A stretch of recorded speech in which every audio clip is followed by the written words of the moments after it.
오늘 함께 나눌 말씀은 골로새서 2장 6절에서 15절까지 말씀입니다.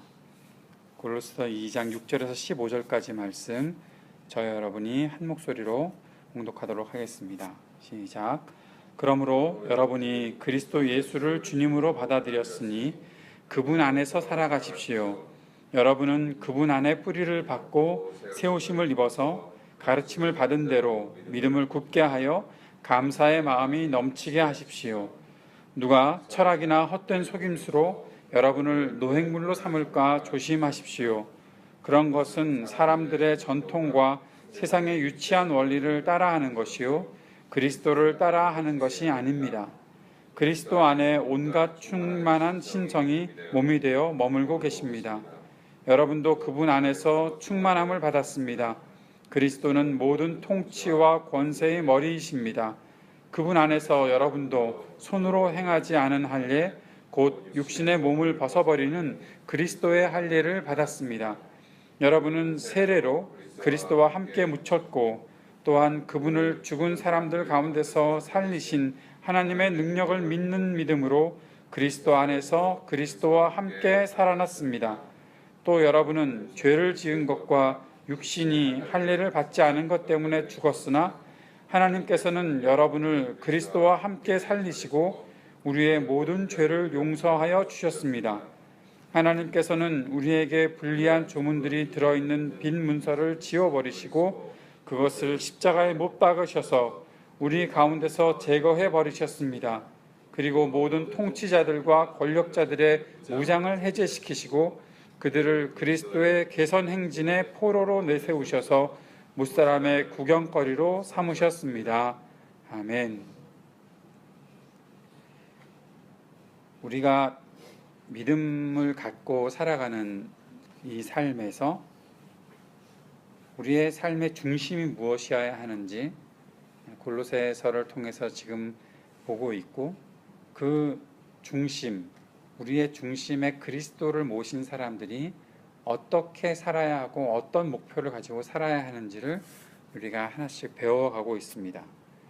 그 속에서 가장 중요한 것이 하나 있는데 바로 하나님 중심의 삶, 하나님을 찾아가고 그리스도 중심으로 살아가는 삶, 그것이 중요하다고 말씀드렸고, 그것이 구체적으로 어떻게 나타날 것인가, 그 중에 한 가지 우리가 꼭 잊지 말아야 할 것은 바로 사람들, 이 땅에 사는 사람들을 위해 헌신하고 이 땅에 사는 사람들을 위해 우리의 애씀이 온전히 나타나야 한다라는 것을 말씀드렸고, 어제는 그 애씀이 눈에 보이는 우리 주위에 우리 눈에 보이는 어떤 사람들에게만 머물고 끝나는 것이 아니라 우리 눈에 보이지 않는다 하더라도 어디에 있을지 모르지만 지금 현재 살고 있는 사람이든지 아니면 미래에 올 사람이든지 그 사람들을 위해서도 우리가 애씀이 있어야 한다.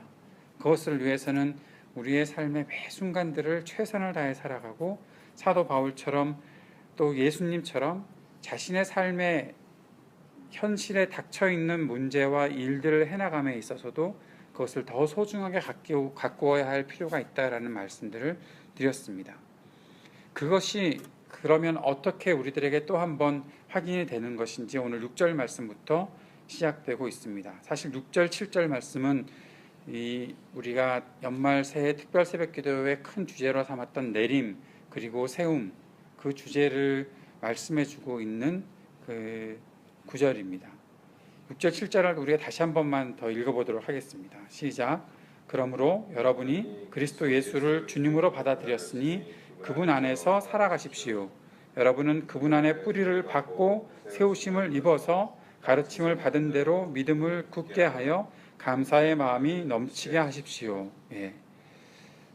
성경에 보면은 우리의 믿음 생활 자체가 그냥 어떻게 어느 곳 장소에 머물러 있는 그러한 믿음이라고 표현하지 않고 믿음이 계속 자라간다라는 말씀을 우리들에게 계속 해주고 있습니다. 그 중에 나무가 자라는 것들에 대한 표현들을 꽤 많이 쓰는데, 나무가 자라려면 뿌리를 깊이 내려야지 튼튼할 수가 있고, 또 나무가 자라는 것들을 보이려면 높이 세워지고 자라가는 그런 모습들이 있어야 한다라는 것이죠.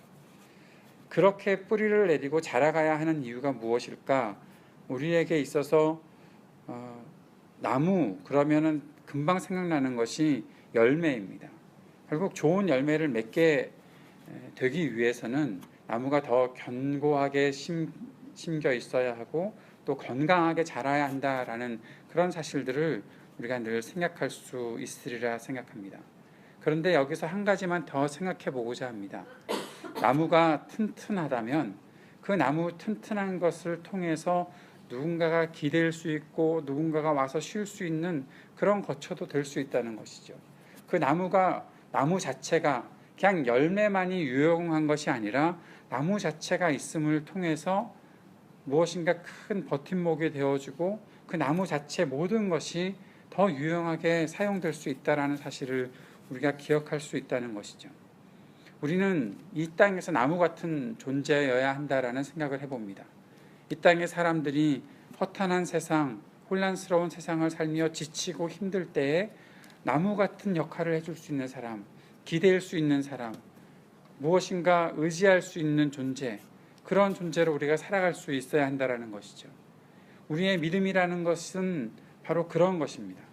내가 믿음이라는 것을 갖고 있기 때문에 그것 때문에 나 스스로만 자랑스럽고 나 스스로만 안전하고 나 스스로만 뭔가 만족스럽고 하는 것이 아니라 내가 믿음을 갖고 있는 것 때문에 유익을 볼 누군가가 있다는 것이죠.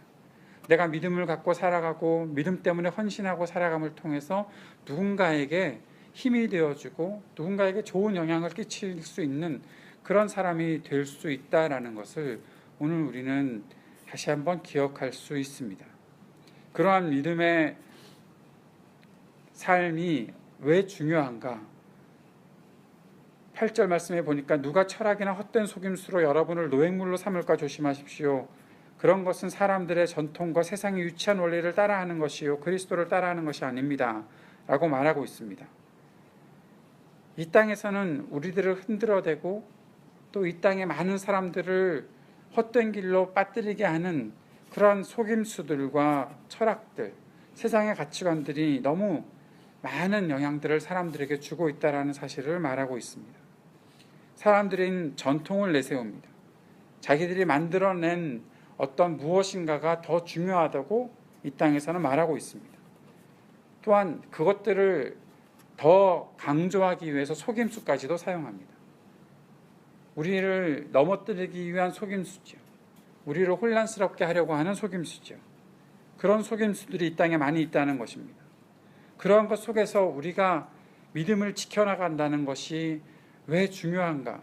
내가 믿음을 지키고 있을 때에 누군가를 인도해 줄 수 있는 그런 역할도 할 수 있다는 것을 오늘 우리는 기억할 수 있어야 되겠습니다. 나은 사람 온전하게 살고 나은 사람 안전하게 살고 내가 평안을 누리고 만족하고 하는 것으로 끝나는 것이 아니라는 사실을 오늘 우리가 기억했으면 좋겠습니다. 왜냐하면 믿음 안에는 생명력이 있기 때문에 그렇습니다. 믿음 안에는 이 생명의 힘이 움직이고 또 그것은 확장되는 역할을 하고 있기 때문에 그렇습니다. 여기에 보면 우리가 그리스도와 함께 있다는 사실들을 굉장히 강조하고 있습니다. 앞에서도 그분 안에서라는 말씀을 하고 있고 주님으로 받아들였다는 말씀을 하고 있고 또 그리스도께서 모든 통치와 권세의 머리가 되셨고 그분 안에서 우리가 그 충만함을 누리고 있다는 말씀을 하고 있습니다. 믿음이라는 것은 내가 그리스도와 연합하고 일치되어서 함께 살아가고 있다는 사실을 말하고 있습니다. 그것의 하이라이트가 세례로 12절 말씀에 여러분은 세례로 그리스도와 함께 묻혔고 또한 그분을 죽은 사람들 가운데서 살리신 하나님의 능력을 믿는 믿음으로 그리스도 안에서 그리스도와 함께 살아났습니다. 말이 어렵고 복잡한 것 같지만 단 한마디로 표현하자면 그리스도와 완전한 일치를 이루었습니다. 세례라는 것이 무엇입니까? 물속에 들어가는 것이죠. 물속에 들어가면서 우리가 죽는 거죠. 그런데 내가 혼자 죽는 것이 아니라 그리스도와 함께 죽는 것이고 물에서 나오면서 그리스도와 함께 살아나는 것이죠.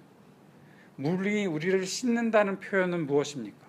우리의 죄가 다 씻어진다는 표현인데 죄가 씻어진다는 것은 죽음의 대가를 치를 때만 죄가 없어지는 것인데, 내가 누구와 함께, 그리스도와 함께 죽었기 때문에 그 물로 씻음을 통해서 내가 죽었다는 사실을 공포하고, 또 내가 그리스도와 함께 살아났다는 것, 죄 씻음 받고 완전히 살아났다는 것들을 말하는 그런 세례의 단계, 세례의 사건이 우리들에게 있다라는 거죠.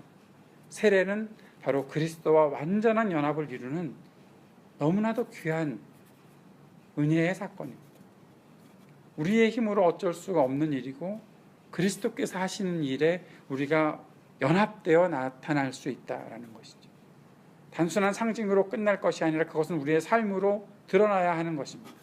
세례를 통해 우리는 완전히 그리스도와 연합하였다는 사실을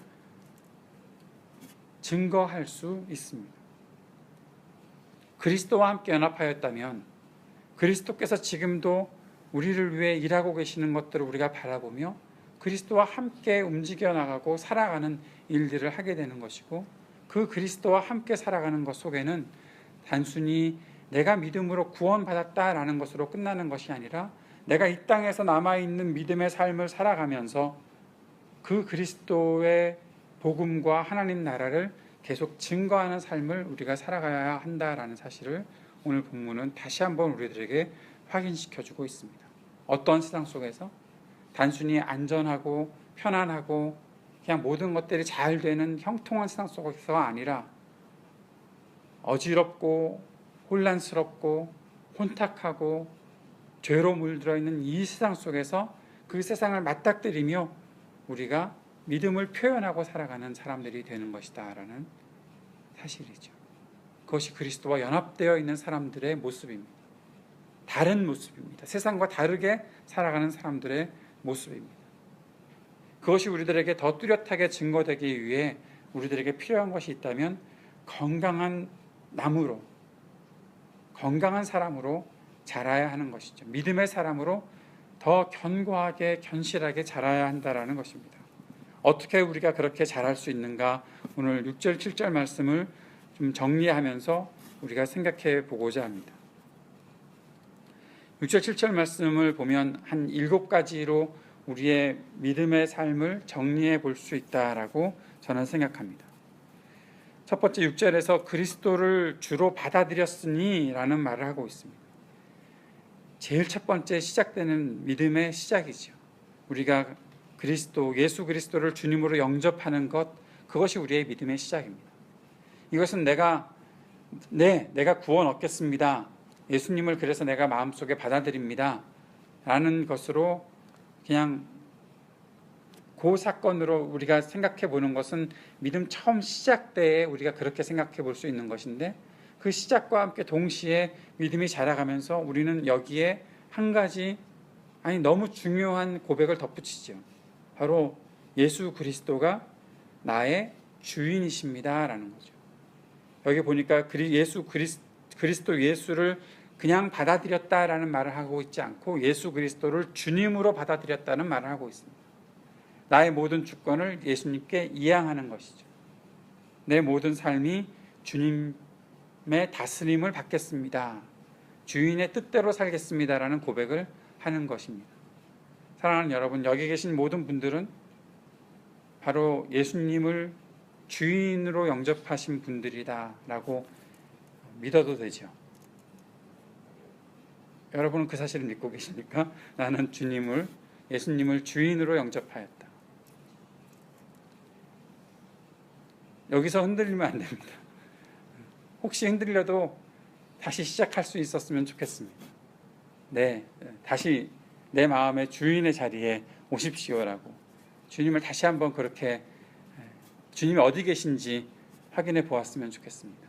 그런데 더 중요한 것은 주님이 어디 계신지가 아니라 내가 어디에 있는지, 내가 또 내 마음의 그 주인의 자리에 앉아서 주님 어디 계신지, 저 구석에 계신 주님을 또 불러내는 그런 일이 되어서는 안 되겠죠. 내 자신이 내려와야 될 것입니다. 두 번째는 예수님 안에서 살아가는 것입니다. 그분 안에서 살아가십시오라고 말하고 있습니다. 그분 안에서 살아간다.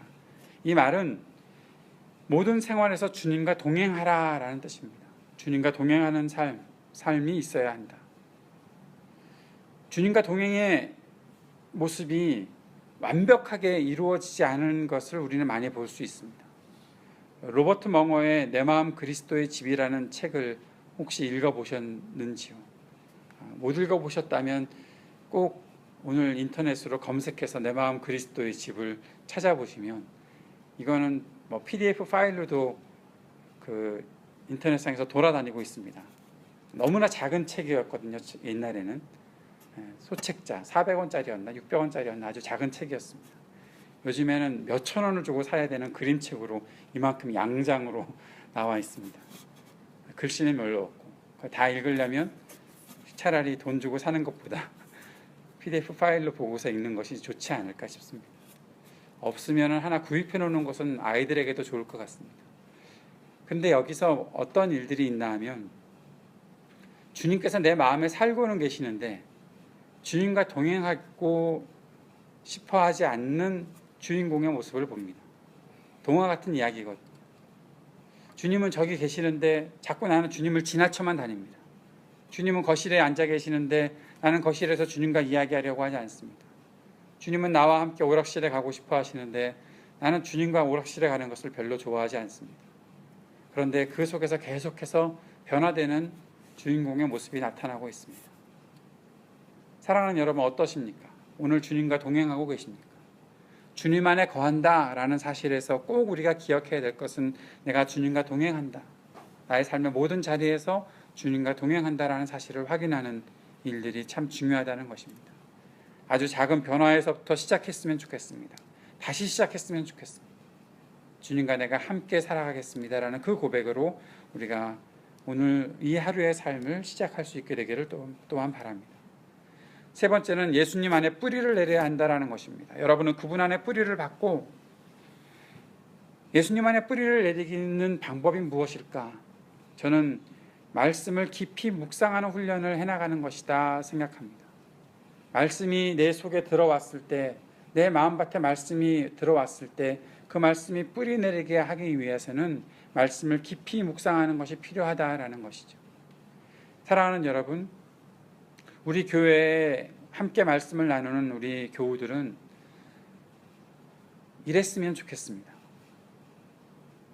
목사에게 말씀 묵상의 훈련을 계속 시켜서, 목사는 계속 말씀 묵상하고 설교를 하고 끝나고 나는 그 설교를 듣고 오늘은 좋았네, 오늘은 뭐 별로였네, 뭐 그렇게 평가하고 끝나는 그런 교우들이 아니었으면 좋겠습니다. 어떤 분이 그런 말씀을 하시더라고요.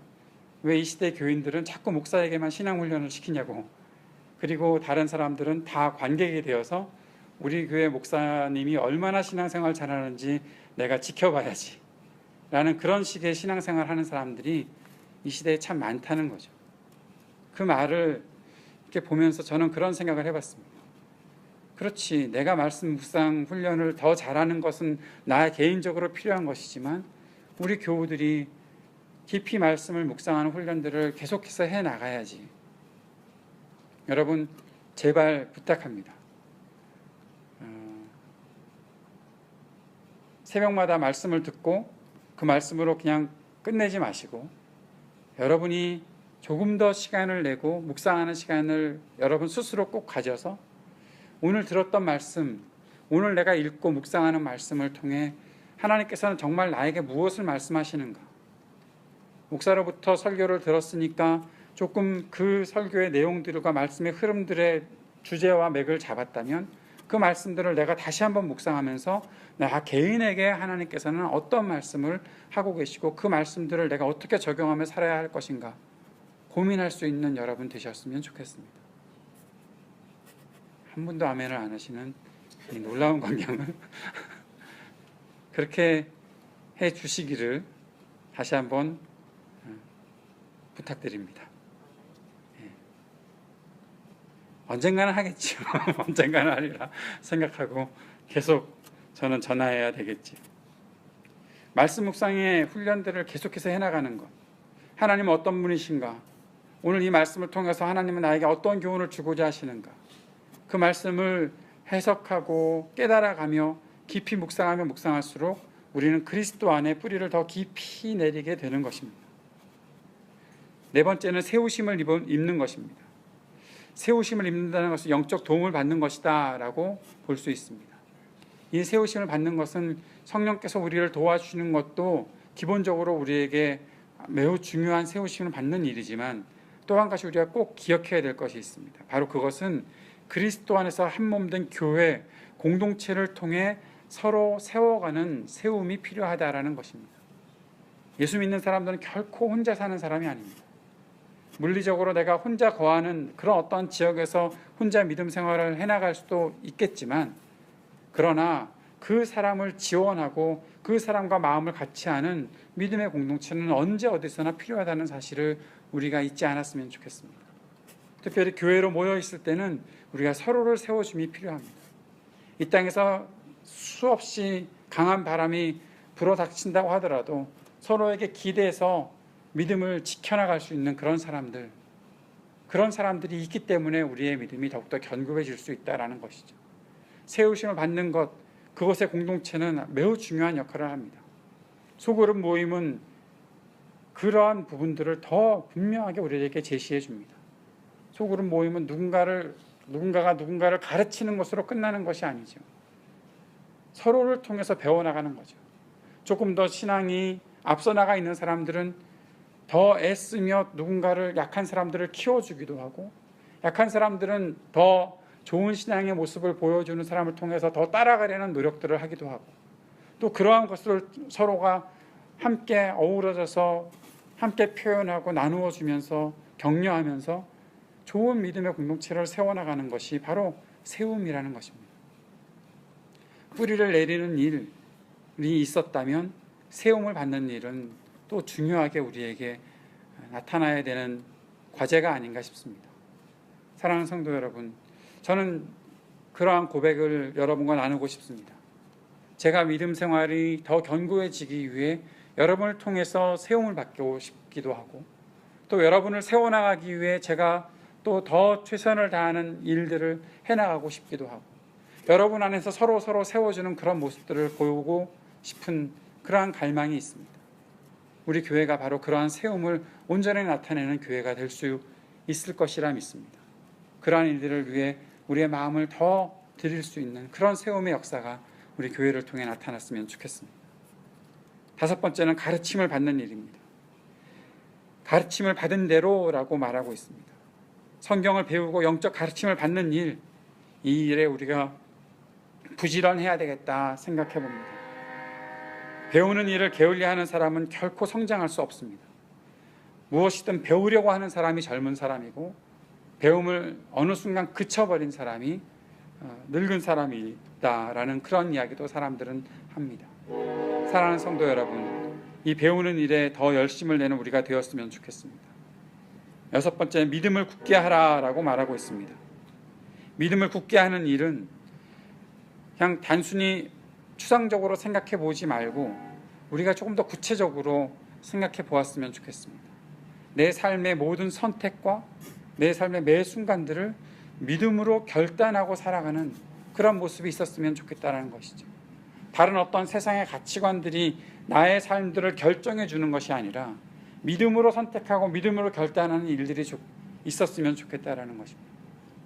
사랑하는 성도 여러분, 오늘 여러분이 하는 모든 선택의 순간마다 여러분이 갖고 있는 주 예수 그리스도를 향한 믿음이 작용할 수 있게 되기를 바랍니다. 일곱 번째는 감사의 마음이 넘쳐야 한다는 것입니다. 항상 주님께서 나와 동행하신다는 사실을 기억하는 사람은 감사할 수 있습니다. 내가 내 뜻대로 결정하고 내 뜻대로 모든 것들을 해나갔다라고 생각하는 사람은 감사라는 사실이 멀리 있을 것입니다. 그런 사람들은 감사하려면 저 멀리 있는 기억들을 소환해내야 되겠죠. 그러나 날마다 매 순간 주님과 동행할 수 있다, 동행하고 있다라고 확인하는 사람은 주님께 감사하는 마음이 넘쳐날 수밖에 없을 것입니다. 사랑하는 여러분, 믿음의 삶은 아주 작고 어려운 일을 억지로 찾아내서 겨우겨우 해나가는 삶이 결코 아닙니다. 왜냐하면 그리스도께서는 충만함으로 우리들에게 머물고 계시다라고 말씀하고 있기 때문입니다. 예전에 그런 그림을 그려보았습니다. 제가 수학을 공부해놓고 겨우 할 수 있는 일이라는 것이 집합 공부했던 혹시 집합 벤 다이어그램 그렸던 거 기억나시는 분 계시죠? 예. 그 그림 하나 생각나거든요. 어떤 사람은 수학을 공부하면 신학과 많이 연결이 되어 있다라고 부러워하시는 분들이 있는데 저는 배우면서 결코 그런 것을 깨닫지 못했는데 단 한 가지 그림을 그려보면 집합이라는 어떤 그 벤 다이어그램의 전체 집합이라는 선이 하나 이렇게 있을 때 우리가 어디에 어느 위치에 서 있는가, 이 풍성한 것 가운데에 서서 그 풍요로움을 바라보며 만족하고 있는 그런 모습이 아니고 우리가 저 선 끝에 서서 바깥 세상만 바라보고 있는 그런 사람 같다라는 생각을 해본 적이 있습니다. 방금 들어왔으니까 그런지 모르겠는데 자꾸 바깥을 보면서 저 바깥이 넓은데 뒤돌아보면 이 안에 넓은 정말 영원한 세상이 있는데 그 경계선에 서서 바깥만 바라보고 저 바깥으로 나아가야 되는데 저 바깥에 뭔가 좋은 곳이 있는 것 같은데 불안한데, 내가 떨어질까 봐 불안한데, 계속 그런 식으로 살아가는 것이 우리의 믿음의 현실이 아닌가라는 생각을 해봤던 적이 있습니다. 사랑하는 여러분, 믿음의 삶은 결코 거기에 서서는 맛볼 수 없습니다. 돌아서야죠. 뒤돌아보면 바깥보다 훨씬 더 넓고 풍요로운 세상이 우리들이 누릴 수 있는 그런 세상이 나타나 있습니다. 돌아보십시오. 그리스도께서 얼마나 풍요로움으로 우리를 대해 주시는지. 주님을 바라보십시오. 우리가 얼마나 견고한 터에 서 있는지. 우리는 결코 불안한 터에 서서 사는 사람들이 아닙니다. 어쩔 수 없이 억지로 하는 그러한 생활이 믿음 생활이 아닙니다. 풍요롭게 넉넉하게 이길 수 있는 그러한 삶들이 바로 믿음의 삶이라고 주님은 우리들에게 가르쳐주고 있습니다. 그 일을 위해 조금 더 깊이 믿음의 뿌리 내리는 우리가 되었으면 좋겠습니다. 그리고 서로를 바라보며 서로 함께 더 견고하게 세워져가는 우리의 믿음의 삶이 되었으면 좋겠습니다. 오늘 하루, 내일 지나면 2016년이 마무리가 되고 2017년 이제 맞이하게 될 것입니다. 사랑하는 여러분, 새해를 바라보면서도 우리에게 더욱더 견고한 믿음의 뿌리를 내리고 또한 견고하게 세워가는 우리 교회 또 우리 믿음의 삶이 되기 위해 주님께 더 깊이 기도하고 주님 앞에 머무르며 살아가는 저와 여러분의 삶이 되기를 주님의 이름으로 축원합니다. 함께 그러한 삶 살아갈 수 있도록 오늘도 우리를 깨닫게 하여 주옵소서. 주님 앞에 함께 기도하는 그런 시간 되었으면 좋겠습니다. 이 안에 마무리하면서 주님 앞에 더 감사의 기도를 올려드릴 수 있는 저와 여러분이 되었으면 좋겠습니다. 함께 기도하겠습니다.